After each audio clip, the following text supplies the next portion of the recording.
nanika. I guess the brother is still like out to get them. Well, okay, here's two major things that are unresolved. What the fuck is like possessing her? The curse. Yeah, where did that come from? The family knows. The family knows, but we don't know. What? I guess this guy's unresolved too, huh? Yeah, that's the second thing that's unresolved. The chimera ants are so fucking overpowered. It took them no time at all to come super close to basically taking over the world. So where have they been this whole time? They just showed up randomly, you know? How did they just fucking appear? What events must have transpired that put them in that position? In this place where there's no communication and everything is like primitive, so that way they can like grow. Bro, I don't think we're gonna get the answer to all those in 2 episodes. No. So these are the things that have been set up that the next arc covers. That's not animated. Okay, what's the answer? Well, you want to know? You want? I'm not gonna read the manga. Yeah, fine. You want it spoiled? Okay, Yeah. no, they might animate this in like 20 years. 20 years? At the rate we're going, yeah. You really want to know? So, what happens is after this, there's a nation called Kakin. It's like the Kakin Empire, and they are not a part of like the United Nations or whatever are in like this world. So the United Nations all work with the Hunter Association to like do jobs for them, like assassinate this person, all that stuff. Fix the chimera problem. The United Nations handles all that, and they're their own corrupt institution. You know, the lore goes super deep. I'm not going to go into details. Actually, I'm not going to. It's way too detailed. But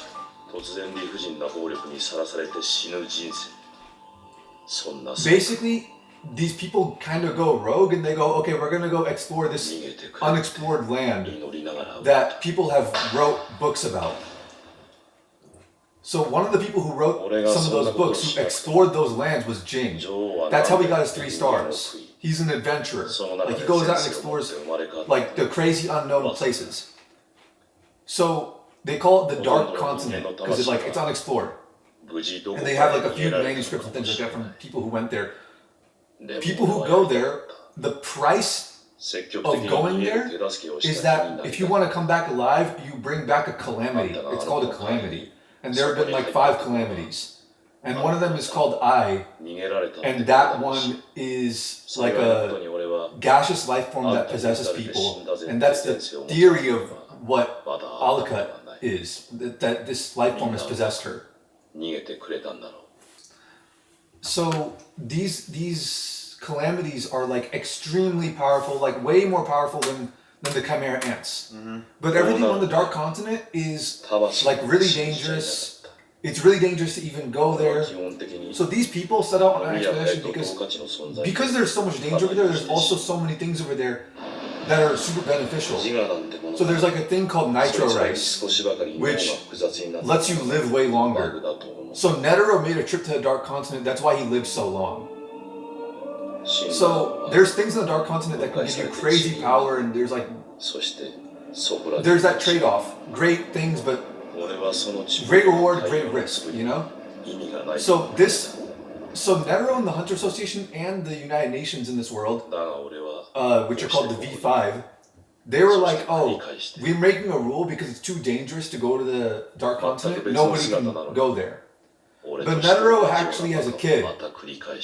And his name is Beyond. I know, stupid name. His name is Beyond Netero. That's his name. To imply, he's more powerful than Netero. Great fucking naming, dude. But I'm glad he names everything himself. It has a charm to it. But he convinces this nation, this Kakin nation, to like... I have not been paying attention to any of this, I'll be honest. There's nothing happening. They're just telling us about his lore. But he convinces the Kakin king to say like, hey, let's all go to the Dark Continent. I'll guide you. Look, my dad has been there. Look, other people I know have been there.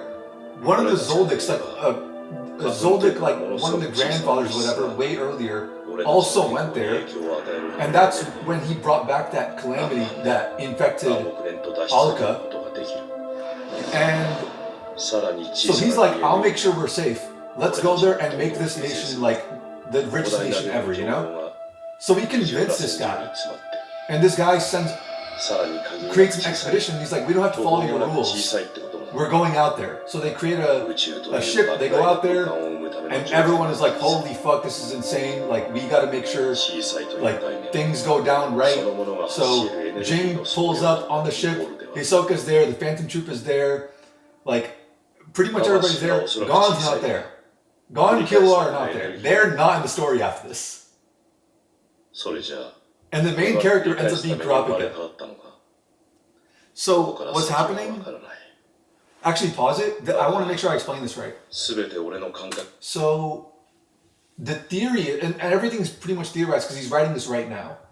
But the theories are like really strong. The community is like really fucking good at predicting shit because he leaves like really subtle breadcrumbs, and the community is like schizophrenic. They're like conspiracy theorists. They have fucking boards, like cork boards and pictures and like yarn in between them. They're like really meticulous with this shit.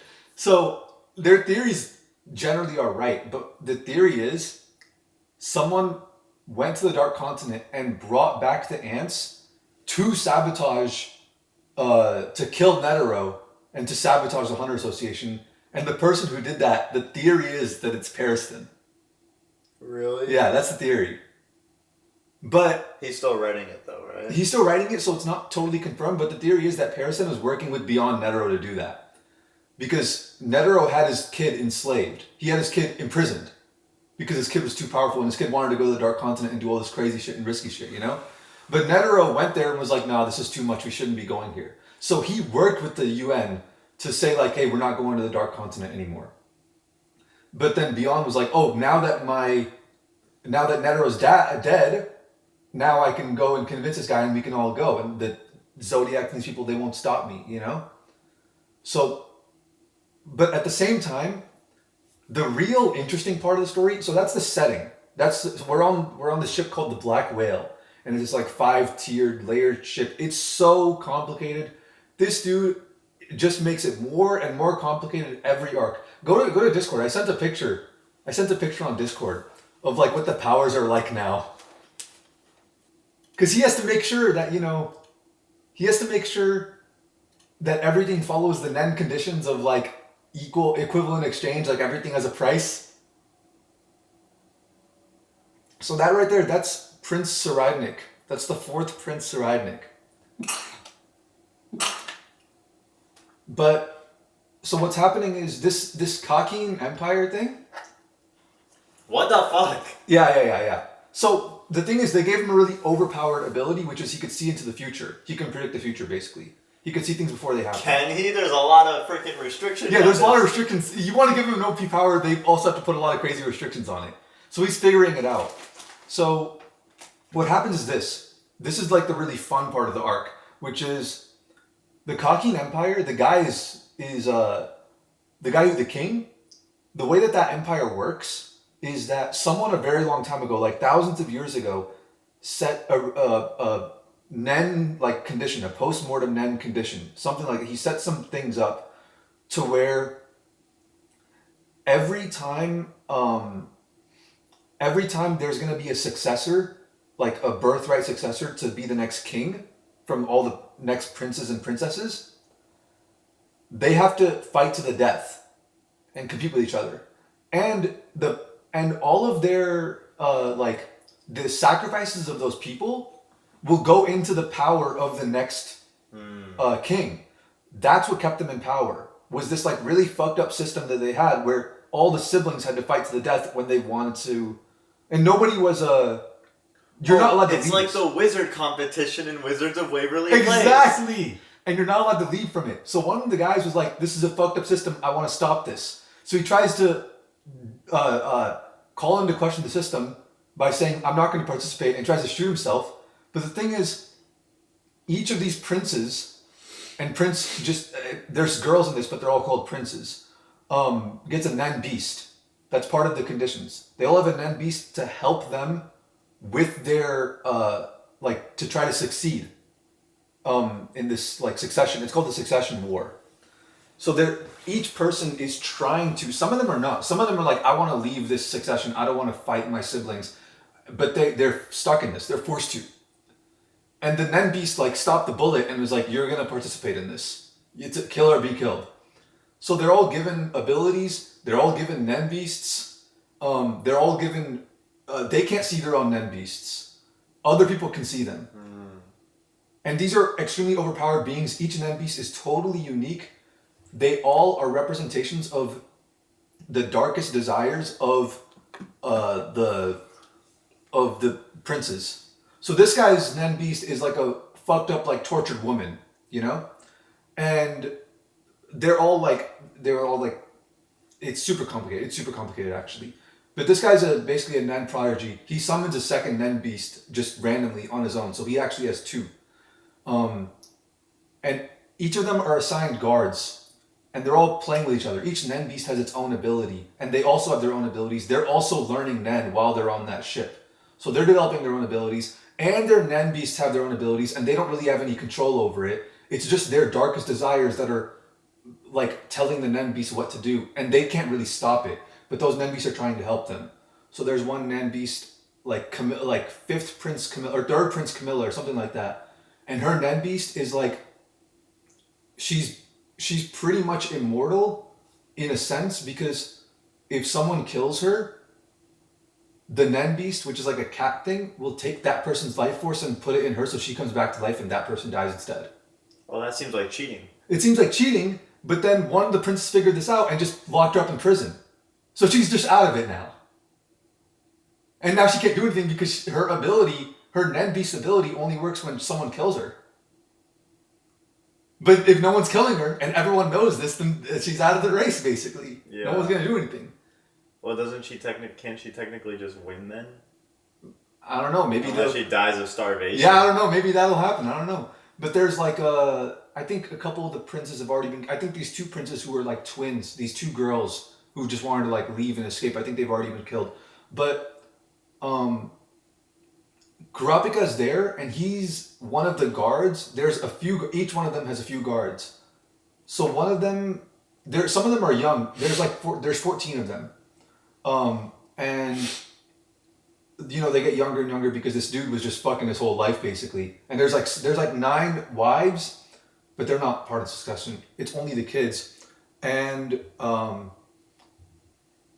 the youngest one is not a toddler. He's an infant. He's like 8 months old. So he doesn't have any ability to use any Nen. And his Nen Beast hasn't showed up. Everybody else's Nen Beast, even the other little kids, like the 5-year-olds and all that stuff, all their Nen Beasts have showed up and they're protecting them in some way. This little baby, his Nen Beast hasn't showed up. His name is Prince Wobble. Kurapika is his guard, is his main guard. He's the leader of the guards of Prince Wobble. That's his job while he's on that ship. So he has to protect that basically baby with the Nen Beast hasn't showed up, but he's guaranteed to have one. They all have one. But no one knows what its ability is yet or anything like that. The Prince Swardani's Nen Beast doesn't let people lie to him. So they're all actually overpowered. They're all super overpowered. But Kurapika is doing that while also working with like Hisoka and Crollo at the same time, kind of. Because really his real enemy now is Prince Swardani. Because Prince Swardani has the remaining scarlet eyes of his clan. So now he's after Prince Swardani. And Crollo also hates Prince Swardani. So it's the enemy of my enemy. Yeah, the dynamic is totally flipped. So actually what's going on, but it's really weird because Kurapika is training Prince Swardani in Nen. So Kurapika is his trainer.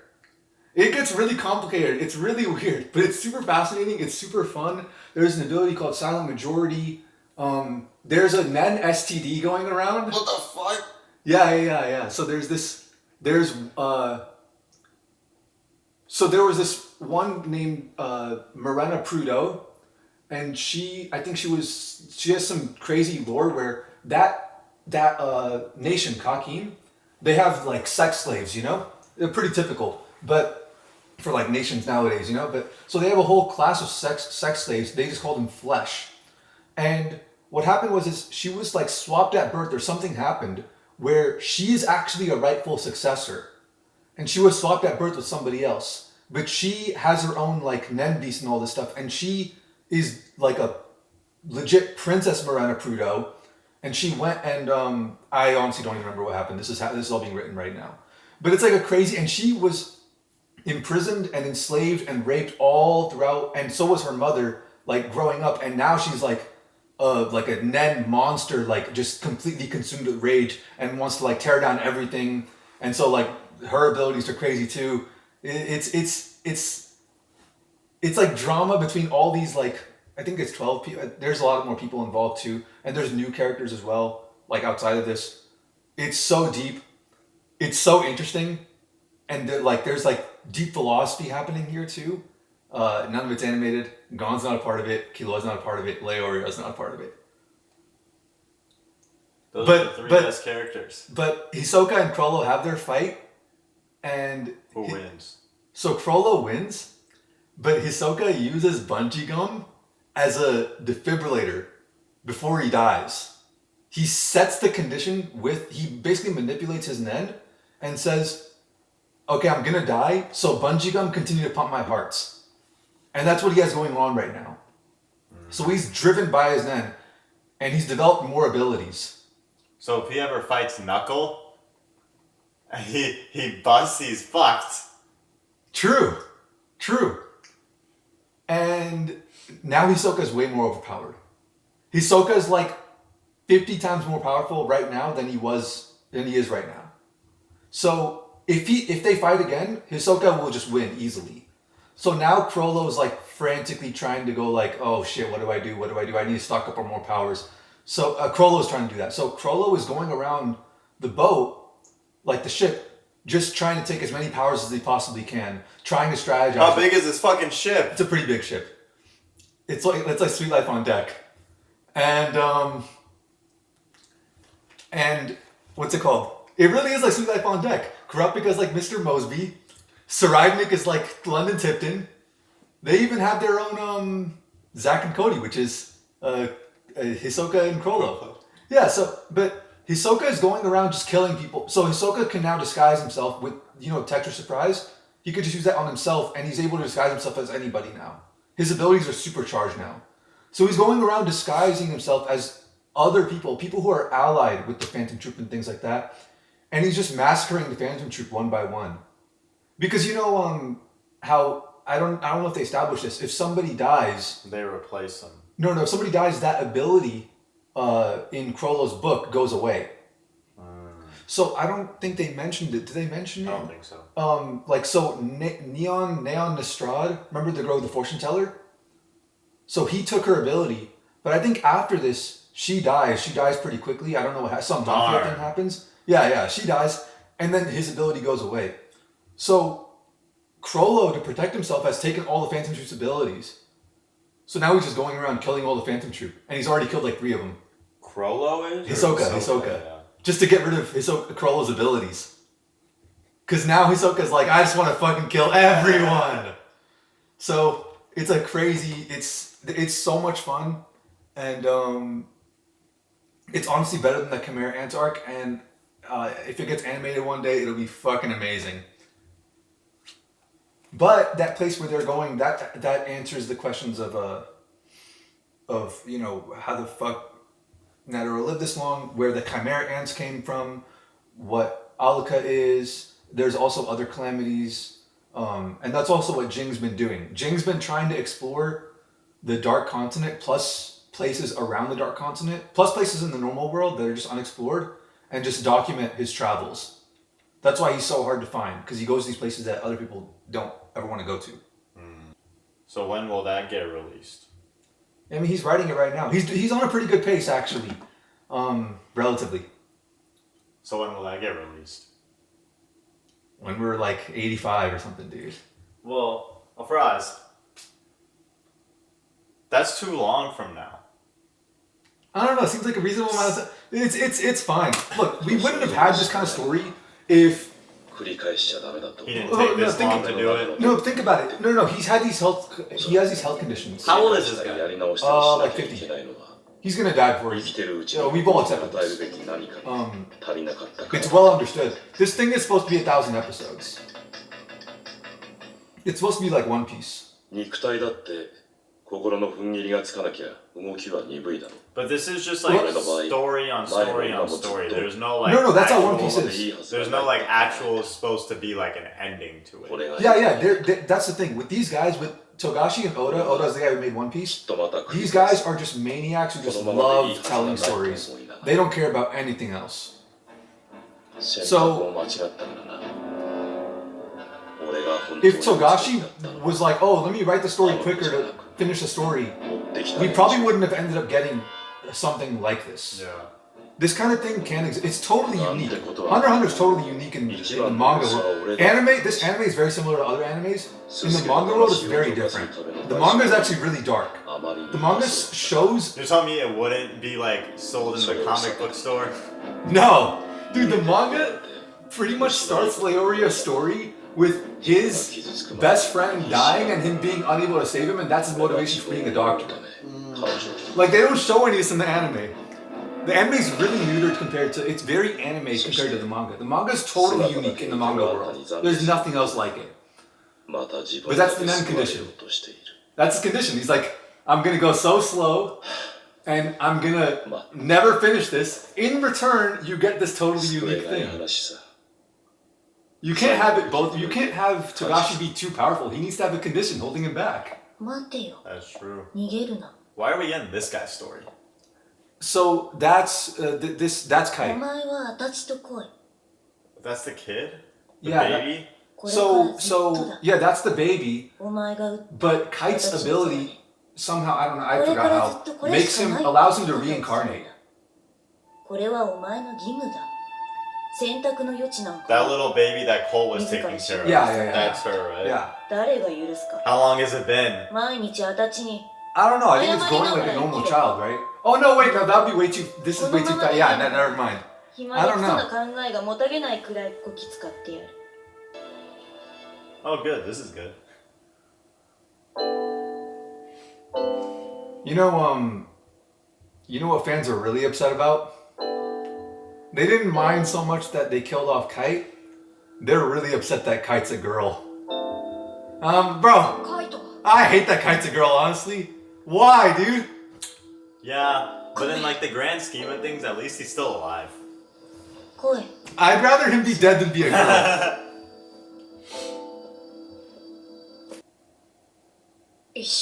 Damn, she has freckles. Man, she's a ginger. Yeah, gingers have freckles.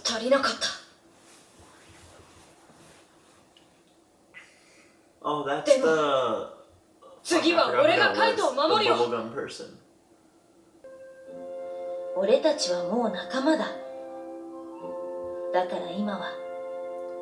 They could have given her a better voice actor.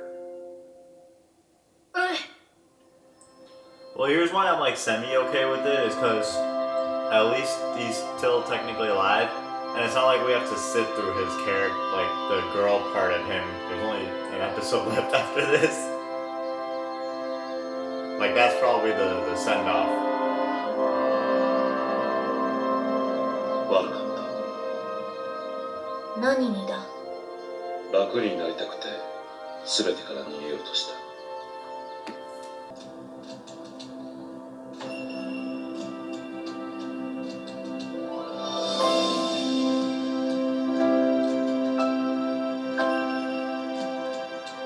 Yeah, you were wrong about that prediction.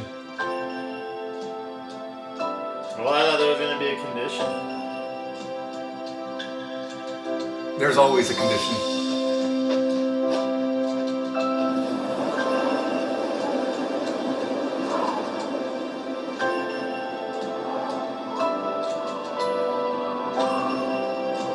Is that the tree where Kite punched him? No, that's... It's just a tree. It's just a tree.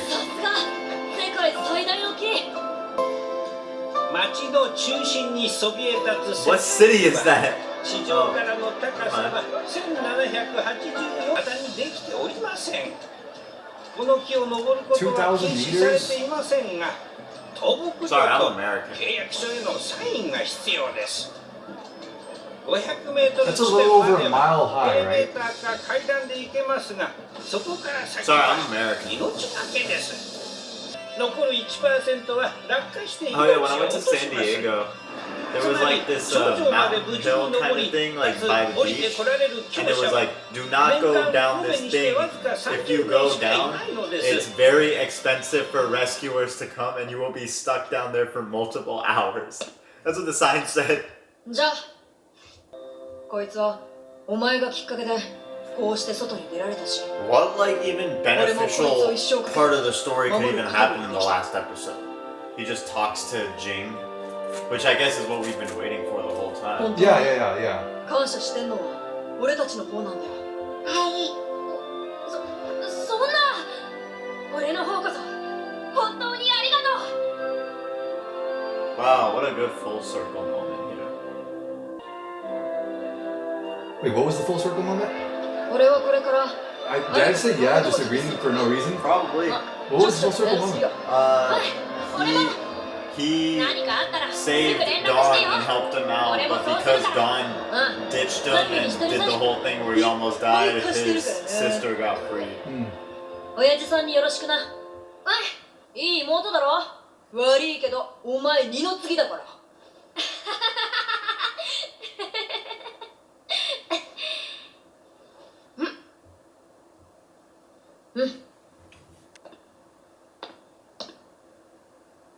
カイトも言ってたよ。俺たちどこにいても仲間だから。お。いるよそばに一番近く。今はただそれだけでいいから。Alright, next. Bro, but they're leaving each other. Yeah, we already saw their faces. But now you can see their faces individually.